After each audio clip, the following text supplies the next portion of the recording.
Hello and welcome to a very special episode of NASA Science Live. I'm Felicia Chow from the Office of Communications, and we are here live at NASA's Goddard Space Flight Center in the world's largest clean room. More recently, this clean room was used to house the James Webb Space Telescope, but right now it's holding something a little different: NASA's next steps to send science to the moon. Behind me are exact scale models of actual landers that 3 American companies are sending to the moon bearing NASA science. Let's hear some words from our administrator on this exciting announcement. The Artemis program is pressing forward to the moon, and science is leading the way. We go to inspire generations and to bring home ideas and discoveries that will benefit all of humanity. To do this, we must better understand the makeup of the moon. We must study areas of the lunar surface where no human or rover has ever been before. Today we announce an initiative that further demonstrates how this effort is unlike any before it. Today, NASA becomes a customer of commercial partners who will deliver our science instruments and our lunar technology to the surface of the moon. This is a crucial step in our ongoing success. NASA is proud to announce that the first commercial payloads to the lunar surface will be provided by Astrobotic, Intuitive Machines, and Orbit Beyond. These companies are prime examples of American ingenuity, vision, and know-how. Because of these landers and the instruments they deliver, the science, technology, and research that will be done in the immediate future will prepare the way for humanity's return to the moon by 2024. We are going.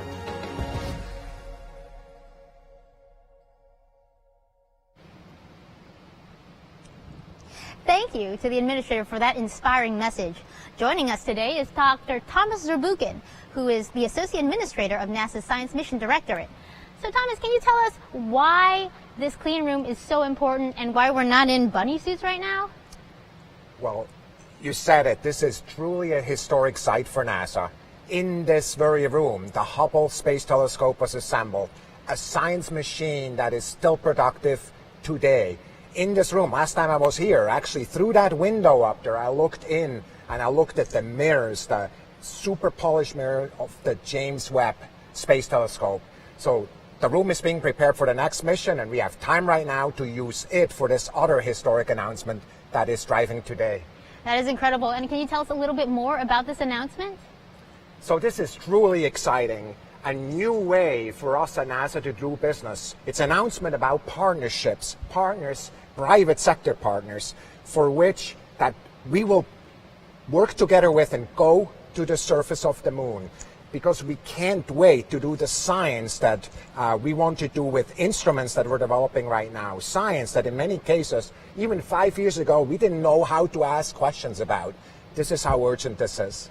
That is so incredible, and this is such an exciting time for NASA science. Like, these companies are the ones who will be building these spacecraft to land on the moon with these science instruments. So we have company representatives from each of these 3 companies, and they're full-size, life-size landers. So let's definitely go take a look. Now, if folks at home want to ask questions via social media, please use the hashtag AskNASA. Thank you. Here we have Astrobotic CEO John Thornton and Mission Director Sharad Bhaskaran. So, Thomas, what do you think about this model? So I'm really excited to meet you, and of course I know about your company. Tell us about the company and what drives you to go to the moon. Today is an exciting day for us. We're so thrilled to have NASA joining our payload manifest to go to the moon. This actually, NASA's 14 payloads, plus the 14 payloads we already have booked for the flight, make it 28 payloads that are going to go on our lander up to the surface. So this is a great day for the lunar commercial payload delivery market, a great day that shows that NASA is now going to be a major part of the future of the moon. Really excited. Where is your company located? We're in Pittsburgh, Pennsylvania, and we're there because it's the world's best robotics, and we import space, and the best space robotics in the world pops out. Wonderful. So let's take a look at your lander. Can you tell us what went into the design of this lander, and what are these big gold Easter egg looking things? Yes, so the Easter eggs are actually propellant tanks, and this represents the blankets that keep those tanks warm during the mission. The propellant tanks contain the propellant that will power our spacecraft to the moon. There's actually a helium tank inside in the center, and that pressurizes the system. And then the propellant goes into the main engines and the attitude control system to control the spacecraft. When do you expect to leave to go to the moon? Yes, we're going to launch in June 2021, and we'll land in July 2021. Really exciting. That is very cool. So tell us a little bit about it. So how tall is it? How heavy is it? Yeah, this is a full-scale representation of the spacecraft, so it's about, as you can see, 6 feet high. And when it's fully loaded with propellant, it'll be about 1,400 kilograms. 1,400 kilograms. That is really, really heavy. So what makes this lander the perfect lander for you guys? Yeah, so I think this is the perfect lander because we are a very customer-focused design. So we have open decks for payloads that can mount on the top and the bottom. And so that's been our motivation, to make this as customer-friendly as possible and to carry the maximum payload mass. And we made it, we had a lot of rigor in design. We follow a very standard process to make sure that we have a lot of controls and checks in place during the whole development effort. So we think this is a very customer-focused and low complexity design to minimize risk for the program. So I know there's a lot of scientists watching right now because they want to put payloads to the surface of the moon. Tell us where these payloads will be located. Just right, point so to it, please. what you're seeing is the payload decks, and so we can mount payloads to the top here, we can mount them to the bottom, like rovers would mount to the bottom and then deploy. We can mount things up here to have a direct line of sight to the Earth or to other objects in the sky. We can also, in some cases, mount to other surfaces as well. But the payload decks are the primary location where we mount all our payloads. Okay, great. Well, thank you so much. Thank you so much. Let's go check out the next lander. So after this event, we will have a media telecon with all our guests and reporters to ask questions. To tune in, go to nasa.gov/live. So we have Intuitive Machines Executive Chairman, Dr. Kam Ghaffarian, and Dr. Tim Crane, Vice President of Research and Development, joining us. So you're from Houston, is that correct? So tell me about what motivates you to go to the moon. Yes, so I was 11 years old when I saw for the first time Neil Armstrong stepping on the moon. And it inspired me to be part of the space program. And this is really a dream come true today, being here. And by the way, I want to give a shout out to all the people in Houston that made this happen. And so I've been part of the space program now for 37 years. And company about 7 years ago with some former NASA employees. And, we've been involved in the space program for a long time. It was our love and passion.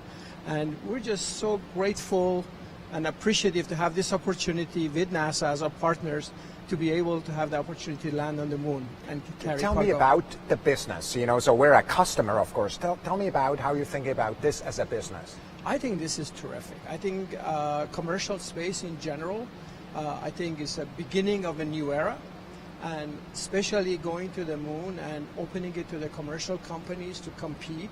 I think it's a new era and it's going to create a new ecosystem in a commercial space, and I think that's wonderful for industry.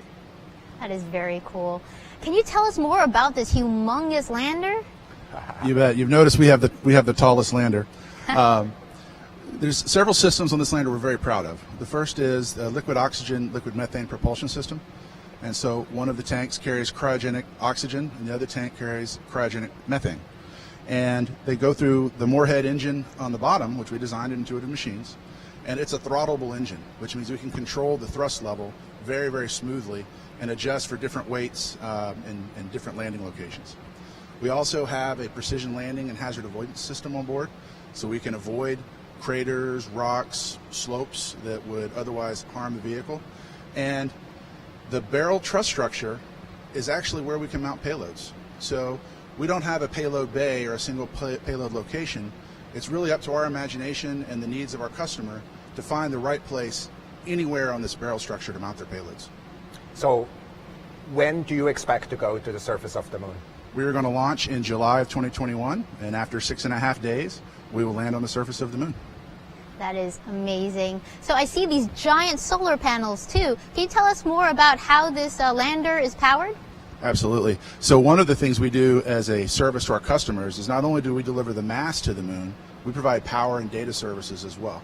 And so during transit, the solar panels on the side help us to generate power to keep payloads alive or to operate them on the way to the moon. And then once we land, we have solar panels on the top deck as well, so that we can basically be a power station for any mounted payloads or rovers or anything that deploys. That is very cool. So, can you tell us a little bit about the silver kind of globe-shaped things also? Right, those are our tanks. Those are And the tanks. These are cryogenic tanks. So we keep our propellants very, very cold so that they're very dense and we can carry more propellant in the same volume. And then that gives us a very high performance for the vehicle to put up to 100 kilograms anywhere on the surface of the moon. How do you keep them so cold? Well, we manage basically our exposure to the sun and our exposure to the vacuum of space, and we watch that very carefully. One thing we do is we hide behind the solar panels, so we use the sun for power and we shade ourselves with the solar panels. Really cool. Okay, yes. And final question, how do you think NASA's return to the moon will affect the space industry and commercial partners like yourself? Well, I think this is, like I said, amazing, and I think it not only impacts the industry, but I think it will create a new era where, you know, the children in school like I was going to be inspired to join the space program and start exploring the space. So I think it's incredibly exciting, not only for industry, I think it's exciting for NASA, and I think it's exciting for American people. That's so wonderful. Let's go take a look at our last lander. so So, much. want to learn more about our commercial partners that will be sending these payloads to the moon? Go to go.nasa.gov/moondeliveries. And here at Orbit Beyond, we have President and CEO Siba Patti and Chief Science Officer John Morse joining us today. So I heard that you brought your engineering model. Yes, it's our engineering model. So I'm really excited about getting to know your company better. Tell me about your company and what motivates you to go to the moon. Excellent. So Orbit Beyond is a cislunar transportation company that carries payload to the cislunar ecosystem. We have brought together a consortium of partners that leverage on each other's capabilities and expertise and synergistic technologies, along with a management that brings in entrepreneurial and commercial management that can foster us to achieve our objectives in reaching this cislunar mission. The reason that we are looking at, I'm excited about the cislunar space, is that it is getting commercialized, and with the reduction, the lunar market is going to grow exponentially in the next 10 years, and with the reduction in cost in the cislunar payload, there will be a lot of investment that will get into this space for creating in-space infrastructure to create new markets in exploring and utilizing space resources. Orbit Beyond's vision is to be a key player in the in-space ecosystem. So tell us, if everything goes exactly like you hoped, when are we going to be at the surface of the moon with this? September 27, 2020. Wow. That is That's really quick. Yeah. So can you tell us a little bit more about your lander? Yeah, you mentioned it's an engineering model. We'll make some design adjustments based on all the testing we've had, like making the legs a little further out for stability reasons, but it's essentially, this is the size of the lander, and it's been through all the testing that we've done. It's been stripped of some of the components now, but this is essentially what we're going to have with the solar panels on this side. We're able to have science instrumentation on the top deck, on the mid deck, and even on the bottom, where we have navigation cameras which will take pictures of the descent. It'll do hazard avoidance, and from these middle areas here you can have instruments that look out or look down at the lunar regolith to see what the resources are there.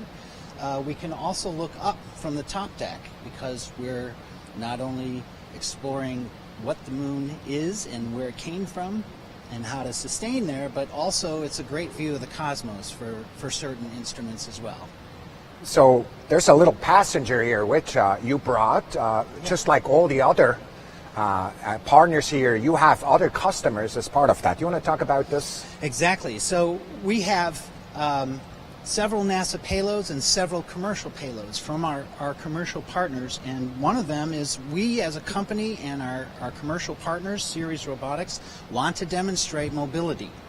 And so this is a demonstration rover. It's on the other side of the lander here. There's a little garage on the other side, and when we land, the rover drops down and off it goes. It's got a stereoscopic camera, and we may have other types of sensing devices on it, but it's for us as a company, along with our partners, to learn about how to do surface mobility and operations so that later the lander can scale up larger and the rover can become larger and accommodate more complex and ambitious instruments.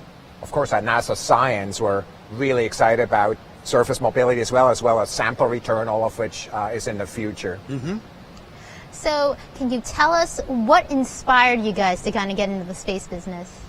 Oh, I remember distinctly in 5th grade.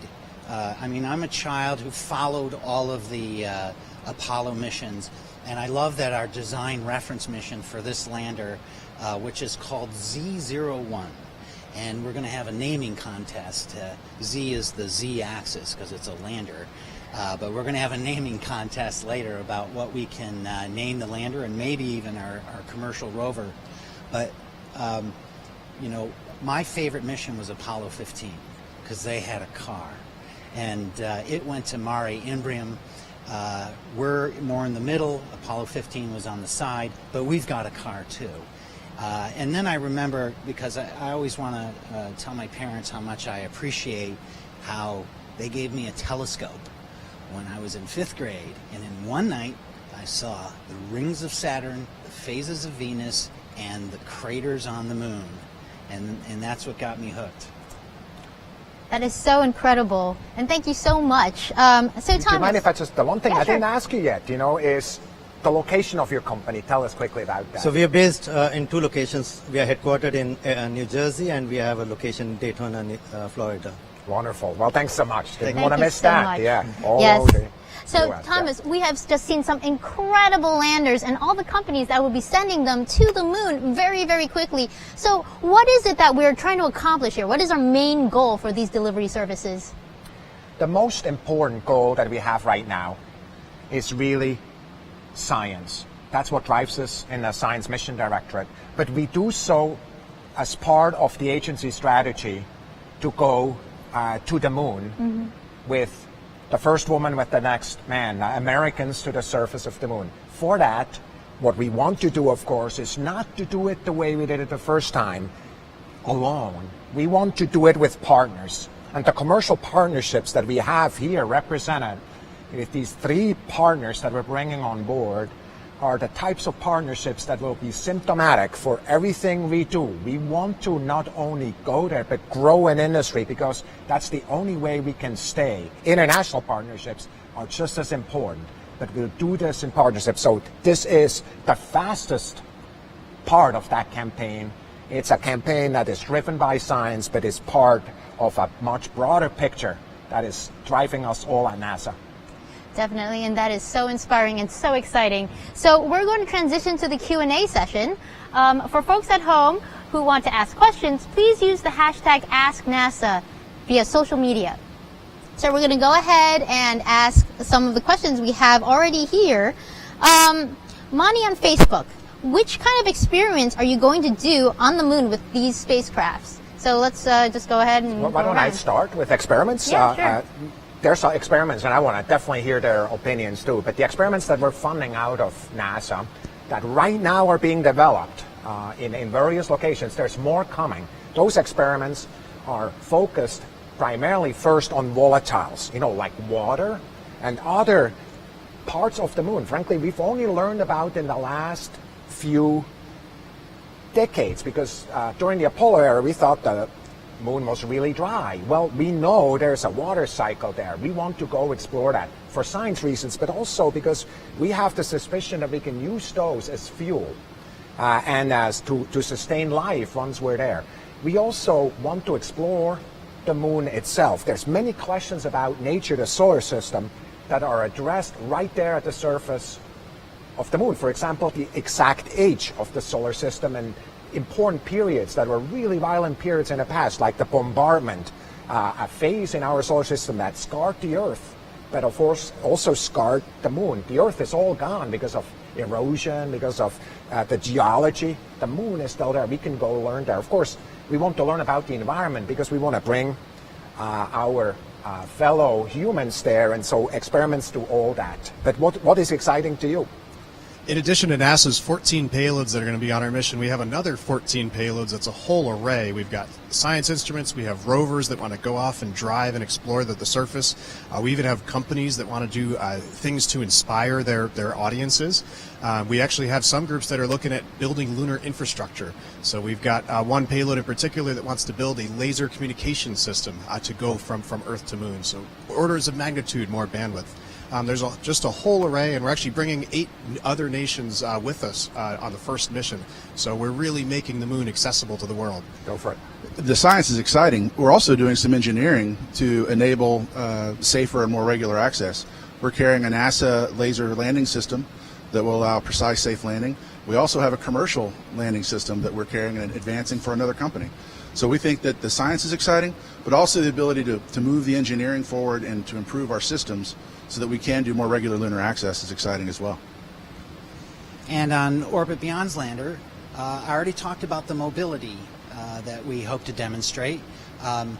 We also have the NASA payloads who are concentrated on understanding how the landing itself can disturb the environment, so that when we make assessments of the environment in the vicinity of the landing, we know what might come from the spacecraft. And then we also have on the top deck these laser retroreflectors. All the missions will have them. And so this is so that we can pinpoint our location very accurately. And we can do this from lunar orbit and also from Earth observations. So, from Scott from Twitter, do we know what launch vehicles each of these landers are going on? Go for it. We do.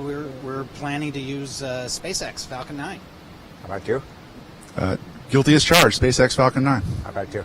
And we're going to be assessing our launch options and making a decision very shortly, so stay tuned. All right. So what do each of these companies feel is the biggest challenge in going to the moon? Let's go starting alphabetically. So one of the biggest challenges is the moon is not super close. It's about a quarter million kilometers away from Earth, and that's challenging to get out there. You got to survive the environment. You got to survive the radiation. Once you land on the surface, the lit part of the moon can get up to 120 degrees Celsius, or about 250 degrees Fahrenheit, and that's pretty hot for these spacecraft. And then the landing itself is super critical. You're flying very, very fast out towards the moon. You've got to drop and descend into lunar orbit and descend for a nice soft landing down on the surface. So for all of that challenging environment, we build a very robust, proven lander with proven components so that we can get it right the first time. The great thing about where we are today is the technology to build spacecraft is so advanced and available commercially. We have a great toolbox to choose from, but it's the integration of those systems that will work for the lunar environment and in a fully automated sense. That's the real challenge. And then doing it in a way where we're commercially viable so that NASA is one customer among many, that's where the challenge is for us. Right, and I'll echo that. There's the technical challenges and then what we can call a programmatic or commercial challenge. We want to execute this mission, but we're always keeping our eye on the missions in the future, attracting new customers, keeping our costs down and affordable, being global in our appeal, and attracting as many people as we can into the cislunar ecosystem. So, Thomas, very good question here from Philip on Twitter. Will there be more rounds of CLIPS selections? That's an easy answer. Right, and just to clarify, CLIPS is Commercial Lunar Payload Services. The type of selection that we are Yes. announcing today. The answer is yes. Excellent. And so for the rest of the companies, what will the landing process look like for each of these landers? So our process will begin with orbiting the moon first and checking out all our systems to make sure we're ready for landing. And then once we have gone through that checkout, then we're going to begin our descent sequence where our landing sensor will come on and make sure we're at the right altitude and the right speed. And then slowly we'll come down and our main engine will be firing the whole time.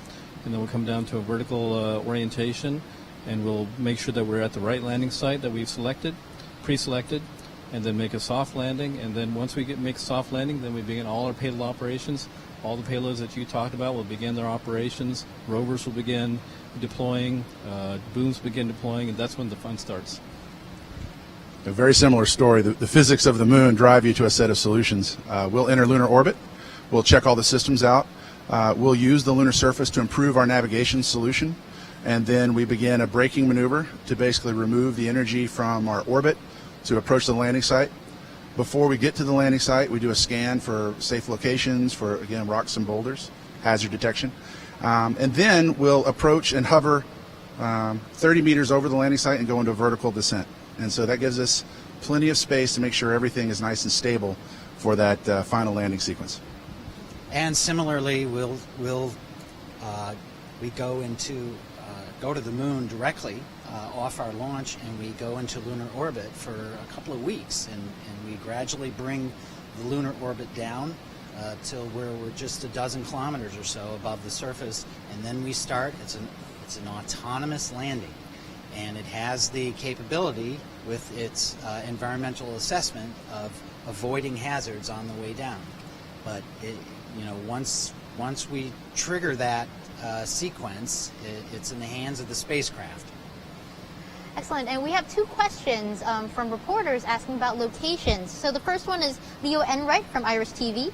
There has been a lot of talk in recent years about the Shackleton crater. Is this a likely target for the first mission, or are there other candidates? Do you mind if I, just before they talk about their own, sure. Just tell us what that philosophy is? You asked earlier whether we will have more selections. Of course, part of the reason for that is there's a number of locations we want to go to. So we'll have a maximum of 3 here. And in every case, actually part of the proposal that was submitted had location identified. We will now work with the companies and actually look at options just to make sure that we maximize as a system what we're doing. But you should talk about what if you took off today, where would you go? Right. So our first mission is going to a place called Lacus Mortis. It's a crater, and there's a pit of scientific interest near where we're landing. But we selected a nice, smooth, flat plane, mainly because landing is the most important thing on the first mission, to prove that we can do that, and the spacecraft can do that. But in the future, our spacecraft can go to any location on the moon with minor changes to the spacecraft. So we can go to craters, pits, equatorial, polar regions, and we're excited about those future missions to do all those interesting things in science. Similarly, the Nova C lander can land anywhere on the moon, but as you know, the moon goes through phases, and what we see as the phases of the moon from Earth is basically the sunrise moving across the moon.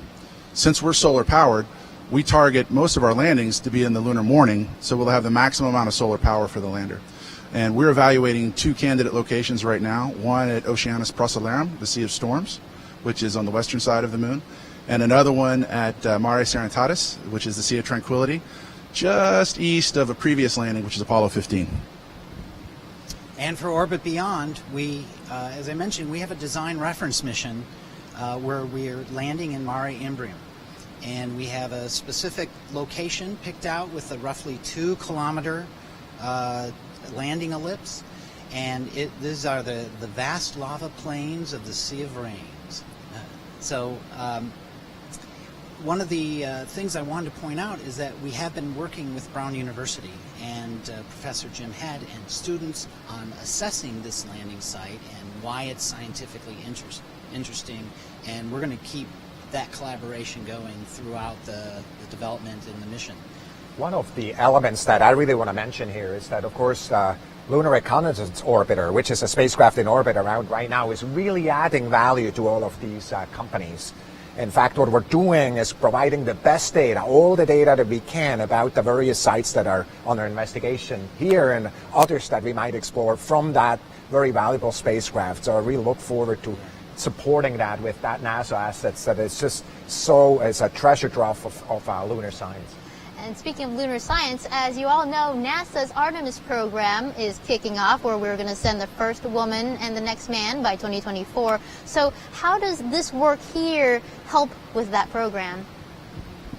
So the most important thing we need to do to go to the moon is take off and start learning how to land, kind of bring our commercial partners with us, and actually, in fact, have them take over and us taking rides with them. So this is such an important part of really creating that set of partnerships that enables that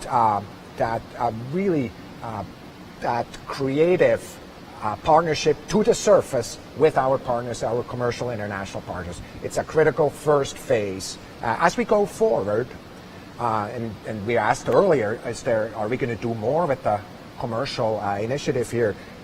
There very well are questions that we will ask to the companies in the catalog about options that we have that may want to we may want to use to go place something there, or even bring bigger payloads as we grow stronger with this community. So it's a critical part of it. And once we start landing humans on the south pole of the moon, how do you think this work also benefits that? Well, we really want to go land there first with robots, and so as we go forward, and you know exactly when Artemis is going to be there, it's in 24, right? So ahead of that time, we want to go explore where we want to land with our fellow humans and be ready for that, and know the engineering environment, know nature, the environment there, and really get ready for that exploring with robots. Robots and humans go together. That's the right way of exploring. And talking about exploring, are there capabilities of hosting external cameras on your rovers? On our spacecraft? On your spacecraft, yes, sorry. Yeah, absolutely. We have already cameras mounted on the spacecraft to do visual observations, confirm landing, and also to do science once we get on the surface. So we have capability to mount cameras also in many different locations on the spacecraft to get different views of maybe the sky, the surface, the ground, anything that PI wants to look at. Absolutely. In fact, we're very excited about an academic payload we have, which is called EagleCam from Embry-Riddle University, which will be a camera which ejects from our lander during descent and takes an image of the landing. So we'll be able to capture images of a landing from a third-person perspective. We're very excited to see what we get from that. And yes, we do have cameras. We hope to have stereoscopic vision with HD quality, and it's good enough not only to drive around and make sure you're navigating a good course forward, but being able to do assessments of the terrain that you're going over, and whether it's fine sands and soils or what kind of colors are coming off the rocks, etc. So we all know that the moon is very dusty. So one of the Twitter questions we have from Astro and Music is, how will dust from the moon affect your landers, and also your cameras? The dust is really unique on the moon. It's not like the dust here on Earth. It hasn't been softened by the weather on the moon, so all that the dust is actually really sharp on a microscopic level. And that's challenging because it sticks to surface. It's also somewhat electrostatic. So for the landing, a lot of that dust is going to be blown out sideways, but we actually do have some rovers that are going to be dropping and driving across the surface. And we need to make sure to travel slow enough so we don't kick up that dust and land it on our critical thermal surfaces. We also need to make sure to protect the lensing and any sensitive science instruments that might be affected by that dust covering. So it's very, very challenging, and I think it might be one of the challenges as we head to the moon.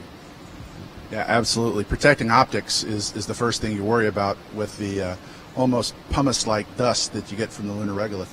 It also affects our flight approach. So the terminal descent, that last 30 meters, part of that is there so that if our sensors get confused by the dust, we have plenty of time to control on inertial only and make sure that that dust doesn't cause a problem for our landing system.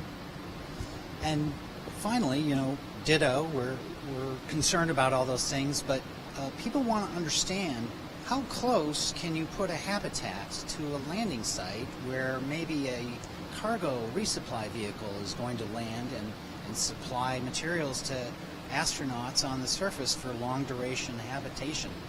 And so when we do these descent and we get this imagery, the scientists and engineers can study the trajectories of those plumes and kind of understand what that radius is going to be around a landing vehicle. So as we kind of move forward to putting the next woman and the first man onto the moon as part of our Artemis program, what would you tell the Artemis generation, like what would you tell them now to inspire them to get into the space industry? This is a new era for the moon. It's been almost 50 years since we've been back as a country. Now we're going back. We're going to have regular routine access to the moon. It's going to be in ways that we've never experienced before. Our scientists are going to get really, really smart about what's up there. This is a whole new era and incredibly exciting time to be joining space. So I was that kid, and I got inspired by being in space, and I am here today. And I would tell them, go for it, because it's an incredibly exciting journey. Humans have our DNA where we want to explore, and this is a new frontier, and we really are the pioneers in that new frontier. So I think it's just be incredibly exciting, and I would encourage them to go for it all the way. Dream big, back it up, and you will always achieve it. It's like my daughter says, aim for the stars and you will fall on the moon. That is awesome. So I think it would be great to just kind of go around for everyone to kind of say, how excited is this announcement and how do you think this is going to affect humanity in the next 50 years? We'll start with Thomas. Well, I'm excited about the announcement, primarily because we're really finding a new way of doing business. So for me, that's a leap. It's a leap going forward. We look at launch, what has happened with launch. We have a different way of doing launches today than when I was a kid, right? So this is a new way of doing research of our moon, and a way that can scale to other places as well. So for me, as we're building that success, we're opening up doors that were never open to humanity before. So that's what's exciting to me. We started Astrobotic 12 years ago with just a dream that maybe someday we could be here today, on the precipice of a whole new era. And it's just so incredibly exciting. We've had so many bad days and good days over those 12 years, working really hard to build the pipeline, build the market, show that commercial delivery is possible. And here to have the most respected, largest space agency in the world give us a major contract to deliver those payloads it's awe-inspiring and just amazing. I tell you, we're just incredibly honored and privileged to have the opportunity to partner with NASA. Do this is, for me, is personally a dream come true. I was 11 years old when I saw for the first time Neil Armstrong stepped on the surface of the moon, and here we are with our company going to the surface of the moon. I think that's incredibly exciting, and I think it's going to create a new era, a new ecosystem for commercial companies to really explore space. And I truly believe that the commercial space in general, whether it's low Earth orbit or deeper space exploration, is just beginning and starting, and it's going to be a really, truly exciting journey. We are very excited. This is really, NASA is providing a platform and opening up the cislunar market, and it's going to drive a lot of investments, innovations, and it is going to create a new frontier where there will be a lot of players coming in and to explore a new market, to explore space resources. So we are extremely excited to be part of it. That is so incredible. And I want to thank you all for joining us today. And thank you all for kind of tuning in to this incredible historic announcement. For the first time in a decade, Americans will be in more than a decade, actually, multiple decades, Americans will be landing spacecraft on the moon carrying NASA science instruments. And these three companies are going to be making it happen. So this selection is one of the first steps in our NASA's Artemis program that we kind of mentioned above. So if you're a member of the media or you're just at home and want to learn more about this, I highly recommend you tune into our media telecon at 2:30 p.m. Eastern Time, and you can do that online at nasa.gov/live. We are going. Yeah, thanks. 50 years ago, we pioneered a path to the moon. The trail we blazed cut through the fictions of science and showed us all what was possible. very pretty out here. Today our calling to explore is even greater. To go farther, we must be able to sustain missions of greater distance and duration. We must use the resources we find at our destinations. We must overcome radiation, isolation, gravity, and extreme environments like never before. These are the challenges we face to push the bounds of humanity. We're going to the moon to stay by 2024, and this is how. This all starts with the ability to get larger, heavier payloads off-planet and beyond Earth's gravity. For this, we designed an entirely new rocket. The Space Launch System. SLS will be the most powerful rocket ever developed. And with components in production and more in testing, this system is capable of being the catalyst for deep space missions. We need a capsule that can support humans from launch through deep space and return safely back to Earth. For this, we've built Orion. This is NASA's next-generation human space capsule. Using data from lunar orbiters that continue to reveal the moon's hazards and resources, we're currently developing an entirely new approach to landing and operating on the moon. Using our commercial partners to deliver science instruments and robotics to the surface, we are paving the way for human missions in 2024. Our charge is to go quickly and to stay, to press our collective efforts forward with a fervor that will see us return to the moon in a manner that is wholly different than 50 years ago. We want lunar landers that are reusable, that can land anywhere on the lunar surface. The simplest way to do so is to give them a platform in orbit around the moon from which to transition. An orbiting platform to host deep space experiments and be a waypoint for human capsules. We call this lunar outpost Gateway. The beauty of the Gateway is that it can be moved between orbits. It will balance between the Earth and Moon's gravity, in a position that is ideal for launching even deeper space missions. In 2009, we learned that the moon contains millions of tons of water ice. This ice can be extracted and purified for water. It can be separated in oxygen for breathing or hydrogen for rocket fuel. The moon is quite uniquely suited to prepare us and propel us to Mars and beyond. This is what we're building. This is what we're training for. This we can replicate throughout the solar system. This is the next chapter of human space exploration. Humans are the most fragile element of this entire endeavor, and yet we go for humanity. We go to the moon and on to Mars to seek knowledge and understanding and to share it with all. We go knowing our efforts will create opportunities that cannot be foreseen. We go because we are destined to explore and see it with our own eyes. We turn towards the moon now, not as a conclusion, but as preparation, as a checkpoint toward all that lies beyond. Our greatest adventures remain ahead of us. We are going. We're going. We are going. We are going. We're going.